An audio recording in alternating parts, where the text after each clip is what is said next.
Hello, this is Jasper, and this video is intended for users of Topaz Studio. I have a landscape shot here that we're going to apply an Orton effect in a rather classic way, but we're going to do it in Topaz Studio, where I created an effect called Orton Effect by Jasper. So let's take this image from Lightroom into Topaz Studio.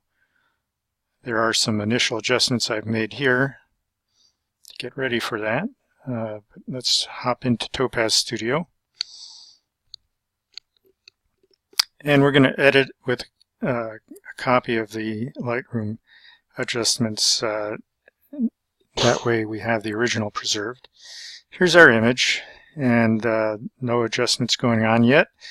But what we'll do, usually what I'll do is duplicate the image. Let me just show you where Orton Effect is. So just type Orton and you get a list of potential choices here, and one that works quite well right out of the box using Topaz Studio type adjustments is the Orton Glow Detailed. It's not the classic approach. It actually uses radiance and precision contrast, and also applies an optional vignette, which of course you can turn off or back on, and make adjustments to each of these effects that are appearing in the adjustment panel. But here's Orton Effect by Jasper, which is going to use two different image layers to create the Orton Effect. In the first one, it's going to use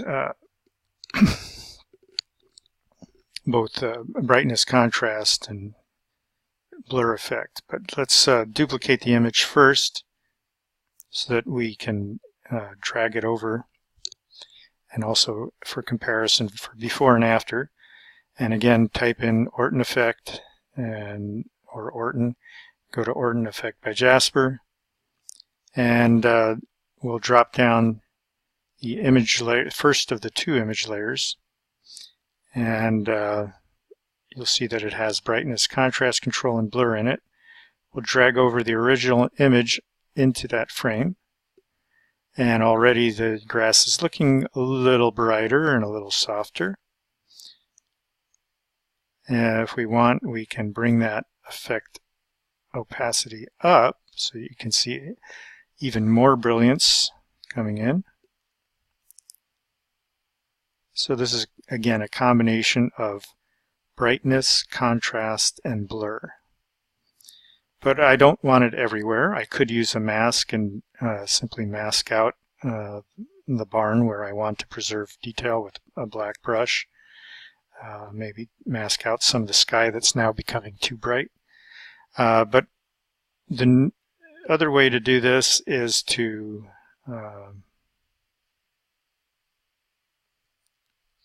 here's the brightness and contrast sub adjustments that you can see within that first layer, and we might actually want to add a little pizzazz with some more saturation too. But let's open up the second image layer and drag on the original image layer. And now we're kind of back to where we started. But what we'll do is apply a mask. So this layer has a brightness contrast control that I just darkened a little bit. You can make other adjustments as you wish, but this is where I'm going to have it as a starting point. And then we're going to apply a mask, and this is where we bring the magic back in by taking a black brush to this foreground area of grass that we want to become more luminous, more brilliant, while controlling how much of that effect we put into the building, mountains, trees, and sky.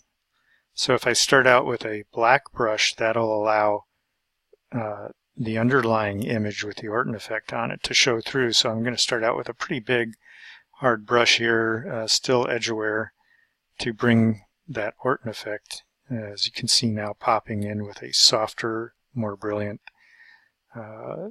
color.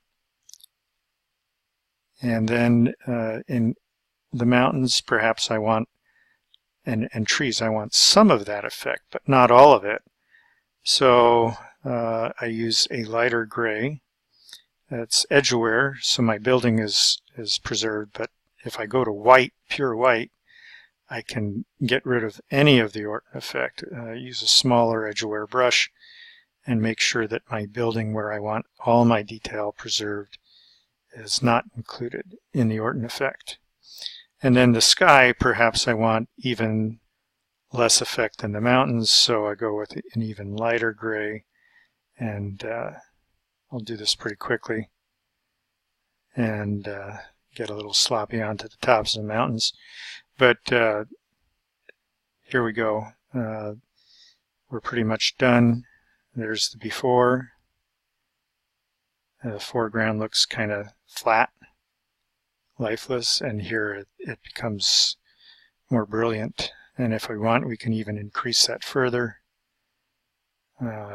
or decrease it to taste. So here I'm increasing the opacity of that layer. And I can always drop down into its sub-adjustments and bring in more color, more brightness, more blur, whatever I want, because it's all in the underlying layers, right? And you can further adjust the mask. You can adjust the opacity of the overlying layer too if you want to bring a little bit of that Orton effect in.